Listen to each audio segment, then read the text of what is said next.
네, 안녕하세요. 다정한 참견의 다일입니다. 오늘은 감정은 남아있지만 다시 만나지 않겠다는 사람의 특징이라는 주제로 이야기를 나눠보도록 하겠습니다.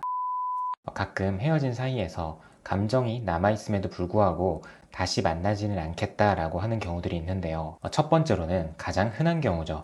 우리가 헤어졌다가 만났다가를 여러 번 반복했던 경우. 이걸 다르게 말하면 매번 똑같은 이유로 헤어지고 비슷한 방식으로 다시 만났던 경우라고 볼 수 있어요. 한 사람과 연애를 하면서 헤어졌다가 만났다가를 반복하는 이런 경험은 누구나 한 번쯤은 해봤을 거라고 생각해요. 그리고 그 중에서는 우리가 다시 만나더라도 똑같은 이유로 헤어질 것 같다라는 걸 직감하고 계시는 분들이 있는데, 막상 헤어지게 되면 우리가 나중에 잘 되고 안 되고 자시고를 다 떠나서 일단 내 마음이 너무 견디기가 힘들고 상대방이 보고 싶고 지금이 아니면 안 될 것 같다는 그런 생각에 사로잡히다 보니 드라마 속 주인공만큼이나 세상 간절하게 상대를 붙잡게 됩니다. 그런데 상대방도 나에 대해서 정이 다 떨어질 정도의 수준이 아니라면 그냥 한 번쯤은 속아주자는 마음, 또는 이번에는 정말 다를 수도 있지 않을까라는 생각으로 끝끝내 받아주기도 하죠. 그런데 이런 과정이 한두 번 이상, 서너 번 이상 반복이 되다 보면 그만큼 시간도 흘러가고 있다는 거고, 우리가 나이도 한 살 한 살 먹고 있다는 뜻인데, 그렇게 됐을 때 이제는 우리가 조금 더 미래지향적으로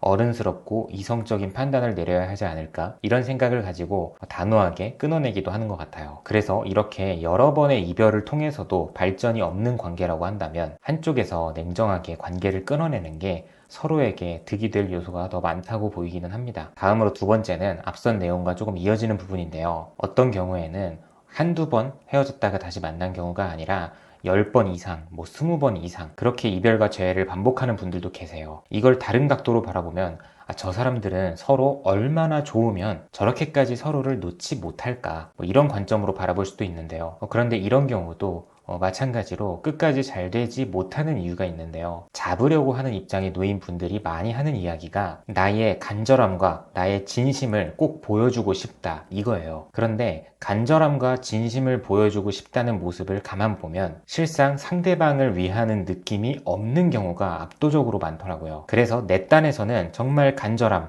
그리고 나의 진심을 보여준 건데, 상대 입장에서는 그저 부담감으로만 느껴지는 경우가 많아요. 그리고 그저 조급한 사람처럼만 보이는 거죠. 우리가 단순하게 생각을 해보면 누군가에게 신뢰를 줄 수 있는 가장 확실한 방법이 무엇일까? 아마 오랜 시간 동안 한결같이 꾸준한 모습을 보이는 걸 거예요. 그런데 나 혼자서만 간절함과 진심이라는 틀을 만들어 놓고 무작정 상대를 붙잡으려고 하는 모습을 보인다면 사실상 이거는 거저먹고 날로 먹으려고 하는 그런 모습으로 보일 수밖에 없다는 겁니다. 대부분의 경우가 간절하고 진심을 보이고 싶다고 말하면서 어떻게든 오늘 아니면 내일 당장 나의 이런 이야기를 전달하고 싶어 하거든요. 그런데 앞서 말한 것처럼 상대방 입장에서는 별로 듣고 싶지 않은 타이밍인데 자꾸만 나한테 무언가를 이야기하려고 하니까 그저 부담으로만 다가오는 거예요. 결론적으로 보면 이런 감정은 대부분이 그 순간에만 진심인 경우가 많고 그 순간에만 간절했던 경우가 많더라 라고 볼 수 있더라고요. 그래서 또 만나도 비슷한 모습으로 헤어지더라. 결국에는 상대방이 당장에 받아주지 않더라도 그 상대방의 속도에 맞춰서 내가 간절함을 보여줄 수 있어야 하고, 상대방이 진심이라고 느낄 만하게 잡아야 그게 진심인 건데, 나만 혼자서 진심이라고 생각하면서 다가가기 때문에 상대방 입장에서는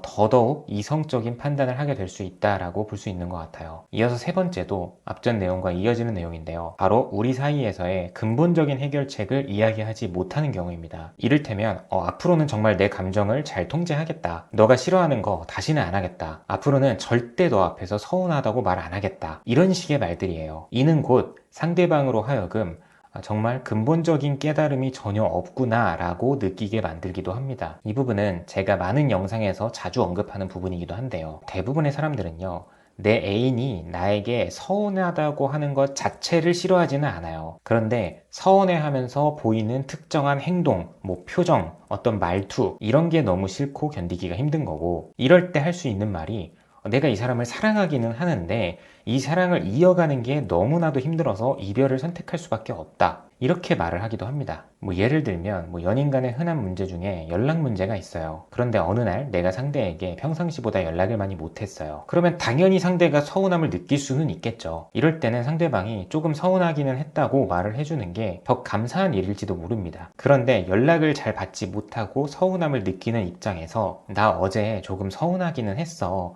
근데 우리 뭐 먹으러 갈까? 이렇게 유연하게 넘기는 사람이 있는 반면에 연락을 왜 그렇게밖에 못해? 쉬는 시간에 있었을 거잖아. 그 시간에 뭘 했는데 대체? 이런 식으로 나를 궁지에 몰아가고 어떻게든 잘못한 사람으로 몰아가려고 하는 경우들이 굉장히 많다는 거예요. 결국에 전자와 후자를 비교했을 때 어떤 방식으로 표현을 하든 간에 상대방도 내가 서운했다는 사실을 충분히 알 수 있다는 거죠. 그래서 전자처럼 나 서운하기는 했는데 그래서 자기 뭐 먹고 싶어? 라고 말을 해주면 100번, 1000번, 10,000번 서운하다고 표현을 해도 이 관계는 절대 문제가 생기지 않습니다. 그런데 후자의 경우처럼 온갖 눈치를 다 주고 상대를 궁지에 몰아넣으려고 하는 그런 서운함의 표현을 쓰면 한 번, 두 번, 세 번만 반복이 돼도 견디기가 매우 힘들다는 거예요. 그러면 여기서 한번 생각을 해보자는 거죠. 여전히 서운함이라는 감정 자체가 문제일까요? 서운함은 근본적인 문제가 아닙니다. 그래서 이런 경우라면 좀 더 구체적으로 표현하는 것 하나하나, 말투나 표정 하나하나 이런 부분들에 대해서 자세하게 언급하고 진지한 대화를 나눠야 앞으로도 잘 만날 수 있는 가능성을 만들 수 있다는 겁니다. 다음으로 네 번째는 상대가 나의 보상 심리 때문에 못 만나겠다고 하는 경우예요. 내가 붙잡는 입장일지라도 상대도 나와 크게 다르지 않게 우리의 연애에 감정이 남아있다라는 거를 스스로 인지하고 계시는 분들이 있어요. 예를 들면 연락을 하거나 만남을 갖자고 할 때 상대도 딱히 피하지 않고 어떨 때는 감정, 미련이 많이 남아있는 듯한 그런 모습을 보이기도 하고, 그런데 문제는 여기서 발생을 해요. 상대도 나와 마음이 비슷하다고 생각을 해서 그런지 상대방이 조금이라도 흔들려 하는 모습을 보일 때 바로 보상심리가 발동이 돼서 이 와중에 상대에게 무언가를 바라는 모습을 보이는 거예요. 우리가 아직은 다시 잘 만나보기로 한 것도 아니고 어느 정도 오랜 시간 동안 충분히 제대로 된 대화를 나눈 것도 아니고 만남을 갖고 그런 것도 아닌데 틈만 나면 본인이 힘든 걸 은근슬쩍 어필을 하는 거죠. 예를 들면 너가 나에게 헤어지자고 해서 너가 나를 빨리 받아주지 않아서 나도 너무 힘들다. 그래서 일상도 힘들고 밥도 잘 못 먹고 손해보는 것도 많다. 이런 것들이에요. 그래서 상대 입장에서는 굳이 재회를 하지 않아도 벌써부터 우리가 다시 만나게 되면 어떻게 될지가 뻔히 보이기 때문에 여기서 더 만나지 않는 게 서로에게 좋은 일이겠다라는 확신을 갖게 됩니다. 마지막으로는 가족이나 나의 모든 지인들이 반대하는 경우예요. 이 부분도 정말 무시하기 힘든 부분이죠. 내가 이 사람을 다시 만났다가는 주변에 있는 모든 사람들, 하물며 가족들에게도 손절을 당할 수도 있을 것 같다라고 느껴지는 그런 사이죠. 실제로 내가 이 사람과 연애를 하면서 그만큼 안 좋은 영향을 주변에다가 많이 끼쳤던 거고 누가 봐도 걱정을 할 만한 그런 사이였던 거예요. 그래서 이럴 때 좋아하는 감정이 남아있다고 할지라도 눈물을 머금고 헤어지기도 합니다. 모든 연인 관계는 다 상대적인 건데 실제로 상대가 정말 괜찮은 사람이었을 수도 있고 여러 방면에 장점이 있는 사람이었을 수도 있지만 이처럼 주변 모든 사람들이 싹 다 반대를 한다는 건 그만한 이유가 있는 거고 나와는 잘 맞는 사람이 아닐 확률이 높다고 볼 수 있습니다. 네, 오늘도 이렇게 영상 봐주셔서 감사합니다. 지금까지 다정한 참견의 다일이었습니다.